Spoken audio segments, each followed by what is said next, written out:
வணக்கம் ஃப்ரெண்ட்ஸ். பாக்யலட்சுமி சீரியல்ல இன்னும் எபிசோட்ல என்ன நடக்குதுன்னு பார்க்கலாம் வாங்க. கோபியோட வீட்டுக்கு வர போலீஸ் உங்களுக்கு பாக்யலட்சுமிய தெரியுமான்னு கேக்குறாங்க. அவங்க ஹோட்டல் சாப்பாடுல கெட்டுப்போன இறைச்சிய கலந்திருக்கீங்கன்னு உங்க மேல கம்ப்ளைண்ட் கொடுத்திருக்காங்க. அத பத்தி விசாரிக்க தான் கூப்பிடுறோம்னு போலீஸ்காரர் சொல்ல வீட்ல இருக்க எல்லாருமே அதிர்ச்சியா பார்த்துக்கிட்டு இருக்காங்க. ஐயையோ அப்படின்னு கமலா அதிர்ச்சிய காட்ட, என்னங்க யாரோ ஒருத்தங்க வந்து ஸ்டேஷன்ல கம்ப்ளைண்ட் கொடுத்தா அதுக்கு நான் ஸ்டேஷனுக்கு என்கொயரிக்கு வரணுமா அப்படின்னு கோபிநாத் கேட்க, அதுதானே அந்த பாக்கியம் ஒரு பொய்க்காரிங்க.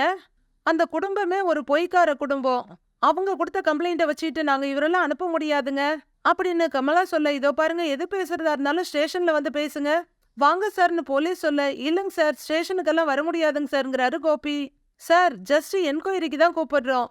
நீங்க முரண்டு பிடிக்காம வந்தீங்கன்னா நல்லது, இல்லைன்னா அரெஸ்ட் பண்ண வேண்டி வரும்னு போலீஸ் சொல்ல, ஓ அரெஸ்ட் பண்ணுவீங்களா? அரெஸ்ட் பண்ணிடுவீங்களா நீங்க? நான் யாருன்னு தெரியுமல்ல உங்களுக்கு அப்படின்னு கோபி கேட்க, சார் நீங்க யாரா வேணா இருங்க சார், இப்ப வாங்க சார்னு போலீஸ் சொல்ல, எங்க மாப்பிள்ளை எங்கேயும் அனுப்ப முடியாதுங்க. என்ன ராதிகா பேசாம இருக்க, ஏதாவது பேசுங்கிறாங்க கமலா. இதோ பாருங்க அசிஸ்டன்ட் கமிஷனர் என் பையனோட ஃப்ரெண்டு தான். என் பையனுக்கு ஒரு ஃபோன் பண்ணேன்னு வச்சுக்கோங்க உங்க சீட்டையே கிழிச்சிருவாங்க அப்படின்னு கமலா சொல்ல, அம்மா யாருக்கு வேணா ஃபோன் பண்ணுங்க, இப்ப ஸ்டேஷனுக்கு அனுப்புங்க, ஜஸ்ட் என்கொயரி தான். சார் வாங்க சார் போலாங்கிறாரு போலீஸ்காரர். டேடி அப்படின்னு மையு கூப்பிட, ஒன்னும் பேசாதுன்னு அவங்கள அடக்கிடுறாங்க ராதிகா. ஏய் ராதிகா என்னடி பாத்துக்கிட்டு நிக்கிற, வாடி அப்படின்னு கமலா சொல்லிக்கிட்டு இருக்காங்க. ராதிகா இடத்த விட்டு அசைய கூட இல்ல. சார் வாங்க சார் ஜஸ்ட் என்கொயரி தான் வாங்க சார் அப்படின்னு கோபியோட கையை பிடிச்சி வெளியே கூட்டிட்டு போறாங்க போலீஸ்காரங்க. டேய் ராதிகா என்னடி இது, ஏங்க இப்படி பண்றீங்க அப்படின்னு கமலா சொல்லிட்டு இருக்காங்க. டாடி மம்மி அப்படின்னு பயத்துல ஏதோ சொல்லிக்கிட்டு இருக்காங்க மையு. ஏய் ராதிகா என்னடி இது அப்படின்னு சொல்லிக்கிட்டே கமலா பின்னாடியே போறாங்க கோபி கூட. கீழே வர கோபி, சார் என்ன இது, யாரோ பண்ண தப்புக்கு என்ன எதுக்கு கூப்பிடுறீங்க, இது என்னங்க சார் அப்படின்னு கேட்க, சார் பேசாம வாங்க சார் அப்படின்னு கைப்பிடியா கூட்டிட்டு போறாங்க. சார் ஒரு நிமிஷம் இருங்கன்னு சொல்ல அவங்க கையை விடுறாங்க. ஏதாவது விசாரிக்கணும்னா வீட்டுல வச்சு விசாரிங்க, ஸ்டேஷனுக்கெல்லாம் வர முடியாதுங்க அப்படின்னு கோபி சொல்ல, எங்க வச்சு விசாரிக்கணும்னு எங்களுக்கு நீங்க சொல்லி தராதீங்க, பேசாம வண்டியில ஏறுங்க சார்ங்கிறாரு இன்னொரு போலீஸ்காரர். சார் என் மாப்பிள்ள எந்த தப்பும் பண்ணியிருக்க மாட்டாரு அப்படின்னு சொல்ற கமலா அங்க நிக்கிற பாக்யாவை பாக்குறாங்க. பாக்யாவும் செல்வியும் நின்னு கை கட்டி வேடிக்கை பார்த்துக்கிட்டு இருக்காங்க. கோபி பாக்கியாவை பார்த்து முறைக்கிறாரு. கம்ப்ளைண்ட கொடுத்துட்டு எப்படி நிக்கிறா பாருன்னு கமலா சொல்லிக்கிட்டு இருக்க. சார் முதல்ல வண்டியில ஏறுங்க சார் அப்படின்னு ஒரு போலீஸ்காரர் சொல்ல, ஏங்க அதிகம் லாபம் சம்பாதிக்கணும்னு யாரோ பண்ண தப்புக்காக அதுக்கெல்லாம் நான் பொறுப்பு எடுத்துக்க முடியாதுங்க அப்படின்னு கோபி சொல்ல, உங்களை யாரும் எந்த தப்புக்கும் பொறுப்பு ஏத்துக்க சொல்லல, உங்களை விசாரிக்க மட்டும்தான் கூப்பிடுறோம், முதல்ல வண்டியில ஏறுங்க சார் அப்படின்னு ஒரு போலீஸ்காரர் சொல்ல, சார் விசாரிக்கிறேன்னு தான் சொல்லிருங்க, ஆனா பாருங்க எல்லாரும் பாத்துக்கிட்டு இருக்காங்க, என்ன நினைப்பாங்க என்னைய பத்தின்னு கோபி கேக்குறாரு. சார் நான் என் பையனுக்கு ஒரு ஃபோன் பண்றேன், அவன் வந்த உடனே நீங்க இவரை எங்க வேணாலும் கூட்டிட்டு போங்க அப்படின்னு கமலா சொல்ல, உங்க பையனை ஸ்டேஷனுக்கு வர சொல்லுங்கம்மா. சார் முதல்ல வண்டியில ஏறுங்க சார் கம்பல் பண்றாங்க போலீஸ்காரங்க. அப்போ காரை வந்து நிறுத்திட்டு இறங்கி வர செழியன், அம்மா என்னம்மா இங்க நின்னுட்டு இருக்க அப்படின்னு பாக்யட்ட கேக்குறாரு. என்ன பாக்யா என்ன பிரச்சனை, எதுக்கு கோபி சார் வீட்டுக்கு போலீஸ் வந்திருக்கு அப்படின்னு ஒரு பக்கத்து வீட்டு லேடி கேக்குறாங்க. பாக்யா அமைதியா இருக்க, எங்களுக்கு என்ன தெரியும், நாங்களும் உங்களை மாதிரி வேடிக்கை தான் பாத்துக்கிட்டு இருக்கிறோம், சும்மா பாருங்கன்னு செல்வி சொல்ல, செழியன் அங்க பாக்குறாரு. நீங்க என்ன சொன்னாலும் சரி, நான் ஜீப்ல ஏற போறதில்ல, ஸ்டேஷனுக்கு வர போறதில்ல அப்படின்னு கோபிநாத் சொல்லிட்டு இருக்க. இத பாக்குற செழியன் அப்பா கிட்ட ஓடுறாரு. நீங்க வருவீங்களா இல்லையான்லாம் கேட்கல, நீங்க வந்துதான் ஆகணும் அப்படின்னு ஒரு போலீஸ்காரர் சொல்ல, அதெல்லாம் முடியாதுன்னு கோபி சொல்லிட்டு இருக்கும் போதே அப்பான்னு ஓடி வர்றாரு செழியன். அப்பா என்னப்பா அப்படின்னு செழியன் கேட்க, செழியா அப்படின்னு கூப்பிடுறாரு கோபி. நீங்க யாருங்க அப்படின்னு ஒரு போலீஸ் கேட்க, நான் அவரோட பையன் சார்ங்கிறாரு செழியன். சார் என்ன சார் நடக்குதுங்க, அவரை எங்க கூட்டிட்டு போறீங்க அப்படின்னு செழியன் கேட்க, ஒரு என்கொயரிக்கு கூப்பிடுறோம் வரமாட்டேங்கிறாருன்னு ஒரு போலீஸ்காரர் சொல்ல, என்ன என்கொயரி அப்படின்னு செழியன் கேக்குறாரு. டேய் உங்க அம்மா ஹோட்டல்ல ஏதோ அந்த பிரியாணி மேட்டர் ஆச்சுல்ல, அந்த ப்ராப்ளம், அதுக்கு என்ன கூட்டிட்டு போறாங்கடா, என் மேல கம்ப்ளைண்ட் கொடுத்துருக்காங்கடா அப்படின்னு கோபி சொல்ல, செழியன் அதிர்ச்சியா பாக்யாவை பாக்குறாரு. உங்க அம்மா என்ன பெரிய இவளா, உங்க அப்பா பாட்டுக்கு அவர் உண்டு அவர் வேலை உண்டுன்னு இருக்காரு, நிம்மதியா இருக்க விட மாட்டாளா உன் அம்மா அப்படின்னு கமலாவும் கேட்க, செழியன் அவங்க அம்மா கிட்ட ஓடுறாரு. சார் அவரை விடுங்க, நீங்க முதல்ல வண்டியில ஏறுங்க அப்படின்னு ஒரு போலீஸ்காரர் சொல்றாரு. அம்மா நீ என்ன அப்பா மேல கம்ப்ளைண்ட் கொடுத்தியா அப்படின்னு செழியன் கேட்க, பாக்யா உச்சி கொட்டிட்டு கம்மன் இருந்துக்கிறாங்க. சார் கொஞ்ச நேரம் வெயிட் பண்ணுங்க சார் அப்படின்னு கமலா கேட்டுக்கிட்டு இருக்காங்க. செழியன் வீட்டுக்குள்ள ஓடுறாரு. பாட்டி பாட்டின்னு கூப்பிட்டுக்கிட்டே அவர் உள்ளர ஓடி வர்ற. செழியா என்னன்னு கேக்குறாங்க அங்க இருக்க ஜெனி. ஏய் அப்பா வீட்டுக்கு போலீஸ் வந்திருக்கு அப்படின்னு செழியன் சொல்ல, போலீஸா அப்படின்னு ஜெனி ஆச்சரியமா கேட்டுட்டு இருக்காங்க. பாட்டி அப்படின்னு மறுபடியும் செழியன் கூப்பிட ஈஸ்வரி வெளியே வர்றாங்க. என்னடான்னு கேட்டுக்கிட்டு, பாட்டி அப்பாவை விசாரிக்கிறத கூட்டிட்டு போக போலீஸ் வந்திருக்கு பாட்டி அப்படின்னு செழியன் சொல்ல, விசாரணையா, என்ன விசாரணை அப்படின்னு ஈஸ்வரி கேட்க, அந்த ரெஸ்டாரண்ட் பிரச்சனைக்கு அப்பா தான் காரணம்னு சொல்லி போலீஸ் கம்ப்ளைண்ட் கொடுத்துருக்காங்களா அம்மா அதை இப்ப விசாரிக்கிறதுக்காக போலீஸ் வந்திருக்காங்க அப்படின்னு செழியன் சொல்ல ஐயோங்கிறாங்க ஈஸ்வரி. வாங்கன்னு சொல்லி 3 பேரும் வெளியே வர்றாங்க. சார் வாங்க சார், வந்து வண்டியில ஏறுங்க சார்னு கோபியை கெஞ்சிட்டு இருக்காரு ஒரு போலீஸ்காரரு. ஏமா சொன்னா கேளுங்கம்மான்னு இன்னொரு போலீஸ்காரர் கமலா கிட்ட சொல்லிட்டு இருக்காரு. இருங்க இருங்க, நான் அட்வொகேட்டு கிட்ட பேசுறேன், அதுக்கப்புறம் நம்ம ஸ்டேஷனுக்கு போலாம் அப்படின்னு கோபி சொல்ல, சார் இப்ப அட்வொகேட்டுக்கெல்லாம் பேச முடியாது, எதா இருந்தாலும் ஸ்டேஷனுக்கு போகலாம், வாங்க சார் வாங்க. அதான் சொல்றேன்ல வண்டியில ஏறுங்க சார், மரியாதையா சொல்லும் போதே வண்டியில ஏறுங்க சார், இல்லனா வலுக்கட்டாயமா கூட்டிட்டு போக வேண்டியிருக்குன்னு ஒரு போலீஸ்காரர் கோபியை உள்ளறுத்தல ட்ரை பண்றாரு. செழியன் மறுபடியும் ஓடி வர்றாரு. சார் சார் அப்பாவை விட்டுருங்க சார், அவர் அப்படியெல்லாம் பண்ண மாட்டாரு அப்படின்னு செழியன் சொல்ல, இந்த பாருப்பா எதுவா இருந்தாலும் ஸ்டேஷன்ல வந்து பேசிக்கோங்க, நீங்க ஏறுங்க சார்னு கோபி கிட்ட சொல்றாரு போலீஸ்காரரு. செழியா போன் பண்ணி ஒரு அட்வொகேட்டை கூட்டிட்டு ஸ்டேஷனுக்கு வாடா அப்படிங்கிற கோபி கார்ல ஏறுறாரு. போலீஸ் ஜீப்ல ஏறி உட்கார்ந்து இருக்க கோபி நேரா பார்க்க அங்க பாக்யா நின்னுட்டு இருக்காங்க. சார் சார் அப்பான்னு செழியன் கொஞ்ச நேரம் ஜீப் கூடயே வந்துட்டு இருக்காரு. கமலாவும் வர்றாங்க. மறுபடியும் பாக்யா கிட்ட ஓடி வர செழியன், அம்மா என்னம்மா அப்பாவை போலீஸ் புடிச்சிட்டு போகுது அப்படின்னு கேக்குறாரு. என்ன பாக்யா, உங்க வீட்டுக்கு அடிக்கடி போலீஸ் வந்துகிட்டு இருக்கு அப்படின்னு பக்கத்து வீட்டுக்காரமா ஒருத்தங்க கேக்குறாங்க. இவங்களுக்குன்னு தனியா ஒரு போலீஸ் ஸ்டேஷனே வைக்கணும் போல இருக்கு, தெருமுனையிலேயே கட்டினாலும் கட்டுவாங்க போல இருக்கு அப்படின்னு இன்னொரு லேடி சொல்றாங்க. ஏற்கனவே ஒரு தடவை வந்து அம்மாவை அரெஸ்ட் பண்ணிட்டு போனாங்க, இப்போ பையனை வந்து அரெஸ்ட் பண்ணிட்டு போறாங்க அப்படின்னு ஒரு லேடி சொல்ல, அதுக்கு முன்னாடி கூட ஒரு தடவை போலீஸ் வந்தாங்களே, இந்த அம்மா தான் கூட்டிட்டு வந்தாங்க, ராதிகாவை கொடுமைப்படுத்துறதா சொல்லி இவங்க தானே கூட்டிட்டு வந்தாங்கன்னு இன்னொரு லேடி சொல்றாங்க. இன்னொரு தடவை அமிர்தா விஷயமா கூட போலீஸ் வந்துச்சு அப்படின்னு ஒரு லேடி சொல்லிட்டு இருக்க. எங்க வீட்டுக்கெல்லாம் பாஸ்போர்ட் வெரிஃபிகேஷனுக்கு போலீஸ் வந்தா கூட பயப்படுவோம், இங்கே என்னடானா சொந்தக்காரங்க மாதிரி போலீஸ் வந்துட்டு போய்கிட்டு இருக்காங்க அப்படின்னு ஒரு பையன் சொல்லிட்டு இருக்காரு. குடும்பம் நடத்துற வீட்டுல இப்படி அடிக்கடி போலீஸ் வந்தா நல்லாவா இருக்குது அப்படின்னு ஒரு லேடி சொல்ல, அது வரைக்கும் அமைதியா இருந்த பாக்யா, பேசிட்டீங்களா, பேசி முடிச்சிட்டீங்களா, அடுத்த வீட்டுல என்ன நடக்கும், போய் நாட்டாம பண்ணலான்னு காதை தீட்டி வச்சுட்டு உட்கார்ந்துட்டு இருப்பீங்களா, உங்களுக்கெல்லாம் வேற வேலையே இல்லையா, பிரச்சனை இல்லாத வீடுன்னு ஏதாவது இருக்கா, உங்க வீட்லயும் தான் பிரச்சனை நடக்குது, சண்டெல்லாம் நடக்குது, கிச்சன்ல நின்னா உங்க வீட்டுல நடக்கிறது கேட்கறது எல்லாம் எனக்கும் கேட்கும், மொட்டை மாடியில வந்து நின்னா உங்க வீட்டுல நடக்கிறது எல்லாமே எனக்கு தெரியும், பால்கனிக்கு வந்து நின்னா இந்த வீதியில இருக்க யார் வீட்டுக்கு யார் யார் வந்துட்டு போறாங்கன்னு எல்லாமே தெரியும், நான் என்ன உங்ககிட்ட வந்து கேட்டுக்கிட்டா இருக்கேன், என் வேலையை பார்த்துக்கிட்டு நான் பேசாம தானே இருக்கேன், அந்த மாதிரி இருக்கிறதுல உங்களுக்கு என்ன பிரச்சனை, போங்க போய் உருப்படியான வேலை இருந்தா பாருங்க போங்க அப்படின்னு பாக்யா சொல்ல, வாடி நமக்கு என்ன, நாம போலாம், நாங்க இருக்கவங்க எல்லாம் கலைஞ்சு போறாங்க, இங்க பாரு நீ எல்லாம் நல்லாவே இருக்க மாட்ட, நாசமா போயிடுவ, நாசமா தான் போயிடுவீங்க எல்லாரும், நான் வயிறு எரிஞ்சு சொல்றேன், நாசமா போயிடுவீங்க, நடக்குதா இல்லையான்னு பாருங்கன்னு கோவமும் அழுகையுமா சாபம் கொடுக்கறாங்க கமலா. பாத்துக்கிறோங்கிற மாதிரி பாக்யா தலையாட்டுறாங்க. ஷேன்னு சொல்லிட்டு ராதிகாவும் வீட்டுக்குள்ள திரும்பிடுறாங்க. வீட்டுக்குள்ள வர்ற பாக்யா, செல்வி ரெஸ்டாரண்ட்டுக்கு வர கொஞ்சம் லேட் ஆயிரும், ராதா கிட்ட சொல்லிரு, வர வரைக்கும் பாத்துக்க சொல்லிடு அப்படின்னு சொல்ல, சரிக்கா சொல்லிடுறேங்கிறாங்க செல்வி. சரின்னு சொல்லிட்டு பாக்யா திரும்ப அம்மா அப்படின்னு கூப்பிட்டு தடுத்து நிறுத்துறாரு செழியன். என்ன அப்படின்னு பாக்யா கேட்க, நீயா அப்பா மேல போலீஸ் கம்ப்ளைண்ட் கொடுத்த அப்படின்னு செழியன் கேட்க, ஆமாங்கிறாங்க பாக்யா, நான் தான் அவர் மேல போலீஸ் கம்ப்ளைண்ட் கொடுத்தேன், இப்ப அவரை என்கொயரிக்கு போலீஸ் கூட்டிட்டு போறது கூட நான் தான் காரணம் அப்படின்னு பாக்யா சொல்ல, ஈஸ்வரி உட்பட எல்லாருமே அதிர்ச்சியா பாக்குறாங்க. அப்போ அங்க வந்து இனியா இதை கேட்டுட்டு, என்ன போலீஸ் புடிச்சிட்டு போறாங்களா அப்படின்னு கேட்டு அழ ஆரம்பிக்கிறாங்க.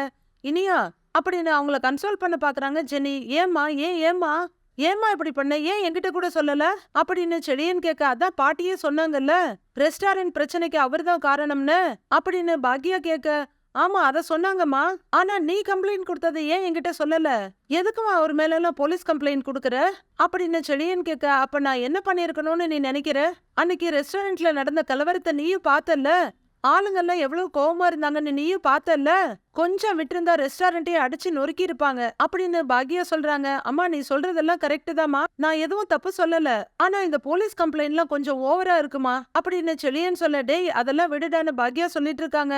அப்போ எழிலும் அமிர்தாவும் வர்றாங்க. அன்னைக்கு எத்தனை பேர் என்னோட ரெஸ்டாரண்ட்ல பிரியாணி வாங்கிட்டு போனாங்கன்னு தெரியுமா உனக்கு, அதுல எத்தனை பேர் வீட்டுல குழந்தைங்க இருந்தாங்கன்னு தெரியுமா உனக்கு, அவங்களுக்கு ஏதாவது ஆயிருந்தா என்ன பண்ணி இருக்க முடியும், உன் பிள்ளைங்களுக்கு இந்த மாதிரி சமைச்சு கொடுப்பியான்னு ஒருத்தர் அன்னைக்கு கேட்டாருல்ல, உனக்கும் தெரியும்ல செழியா, என் பிள்ளைங்களுக்கு சமைக்கிற மாதிரிதான் சமைச்சேன், பார்த்து சமைச்சேன், அதுல கெட்டுப்போன கறிய கலந்துருக்காரு அந்த ஆளு, அன்னைக்கு மட்டும் அந்த பிரியாணியை சாப்பிட்டு யாரோட உசுராவது போயிருந்தா என்ன ஆயிருக்கும்டா சொல்லு, நினைச்சது நடந்துருச்சுங்கிற சந்தோஷத்துல அந்த ஆள் ஜாலியா சுத்திக்கிட்டு இருப்பாரு, செய்யாத தப்புக்கு நான் ஜெயிலுக்கு போயிருக்கணுமா சொல்லுடா அப்படின்னு கொஞ்சம் வேகமாவே கேக்குறாங்க பாக்யா. வெளியனால எந்த பதிலும் சொல்ல முடியல, இத்தனை நாளா ரோட்ல பார்த்து மிரட்டுறது, நீ நல்லாவே இருக்க மாட்டேன்னு சாபம் கொடுக்கறதுன்னு சின்ன பிள்ளைத்தனமா ஏதேதோ பண்ணிக்கிட்டு இருந்தாரு, நானும் கண்டுக்காம போய்கிட்டே இருந்தேன், இப்போ என்ன நம்பி பிரியாணி வாங்கினவங்க உசுரோட விளையாடிக்கிட்டு இருக்காரு, இதையெல்லாம் பாத்துக்கிட்டு நான் சும்மா இருக்க முடியுமா சொல்லு? அதனாலதான் போய் போலீஸ்ல கம்ப்ளைண்ட் கொடுத்தேன். போலீஸும் விசாரிக்கிறது கூட்டிட்டு போயிருக்காங்க அப்படின்னு பாக்யா சொல்ல வீட்டுல யாராலையும் எந்த பதிலும் சொல்ல முடியல. இனியா மட்டும் அழுதுகிட்டே இருக்காங்க. அக்கா ரோட்ல வச்சு மிரட்டினாருல்ல, அப்பவே ஈவ் டீசிங் பண்றாருன்னு சார் மேல நீ கம்ப்ளைண்ட் கொடுத்துருக்கணும்க்கா. அன்னைக்கே நீ கம்ப்ளைண்ட் பண்ணிருந்தீன்னா இன்னைக்கு இந்த அளவுக்கு போயிருக்க மாட்டாருன்னு செல்வி சொல்றாங்க. ஏய் வாயை மூடிடுன்னு ஒத்த வரல நீட்டி ஈஸ்வரி மிரட்டுறத பார்த்து எல்லாருமே அதிர்ந்து போறாங்க. பாக்யா கிட்ட வர்ற ஈஸ்வரி கோபி பண்ணது பெரிய தப்புதான், அதை நான் மறுக்கல. ஏன் இப்படி பண்ணுனேன்னு அவனை கேளு. அவனுக்கு புத்திக்கு உரைக்கிற மாதிரி நல்லா திட்டு.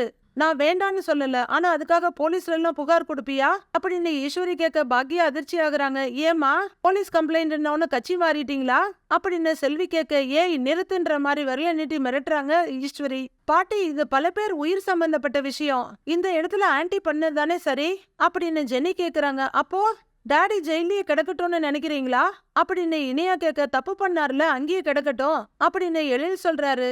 ஏன் உங்க வீட்டுக்கு அடிக்கடி போலீஸ் வருதுன்னு அக்கம் பக்கத்துல இருக்கவங்க எல்லாம் கேக்குறாங்க பாக்யா அப்படின்னு ஈஸ்வரி சொல்ல நம்ம வீட்டுக்கு ஒன்னும் போலீஸ் வரலையே, எதிர்த்த தெருவுல 3வது வீட்டுக்கு தான் போலீஸ் வந்திருக்கு அப்படின்னு பாக்யா சொல்ல அம்மா அக்கம் பக்கத்தை பொறுத்த வரைக்கும் இன்னும் அவர் நம்ம வீட்டு ஆளுதான் அப்படின்னு செலியன் சொல்ல ஓ அப்படியே இருக்கட்டும் செலியா, அதுக்காக எல்லாம் அவர் பண்ண தப்ப என்னால மன்னிச்சு விட முடியாது. ஏன் மேல கோவம்னா எங்கிட்ட காட்டி இருக்கணும்டா, நேருக்கு நேரா மோதி இருக்கணும். அதுக்கு அவருக்கு தைரியம் இல்ல.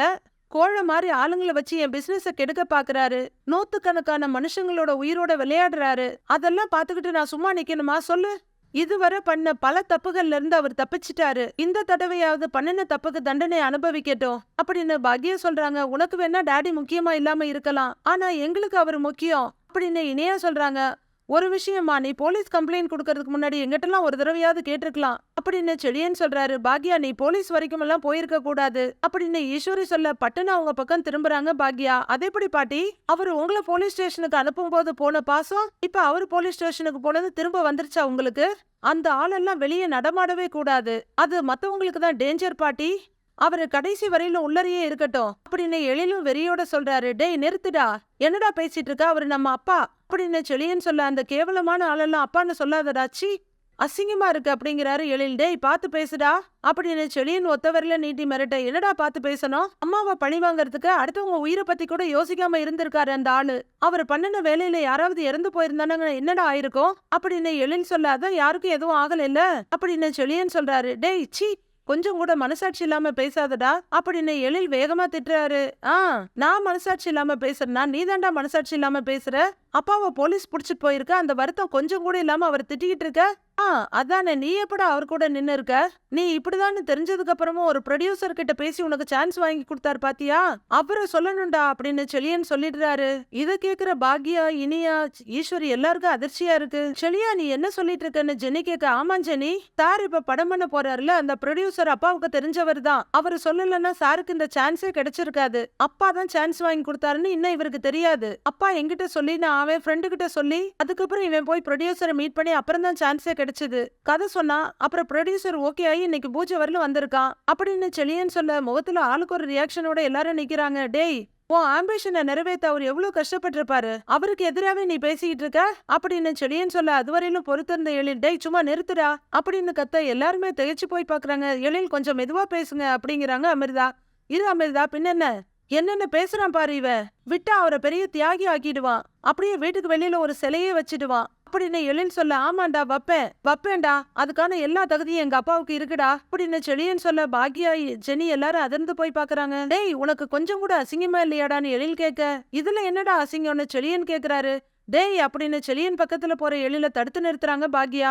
இத வச்சு ஒரு சண்டை வேண்டாம் அப்படின்னு பாக்யா சொல்ல ஆனா அப்பா மேல நீ போலீஸ் கம்ப்ளைண்ட் எல்லாம் கொடுத்துருக்க கூடாதுமா அப்படின்னு செலியன் சொல்ல அம்மா நீ கம்ப்ளைண்ட் கொடுத்ததுதாமா சரி, முடிஞ்சா அந்த ஆள் உனக்கு பண்ண எல்லா அட்டூழியத்தையும் போலீஸ் கிட்ட சொல்லு, என்ன முடிஞ்சா இன்னும் 4-5 கம்ப்ளைண்ட் கூட சேர்த்து கொடுமான்னு எழில் சொல்லிட்டு இருக்காரு. டேய் இத பாரு சும்மா அம்மா மேல அக்கறை இருக்க மாதிரி எல்லாம் பேசாத அப்படின்னு செலியன் சொல்ல எனக்கு அம்மா மேல அக்கறை இருக்கு அப்படின்னு எழில் சொல்றாரு. அடேங்கப்பா அக்கறை இருக்க வேண்டாம் அம்மாவை படப்பூஜைக்கு வர வேண்டாம்னு சொன்னியா?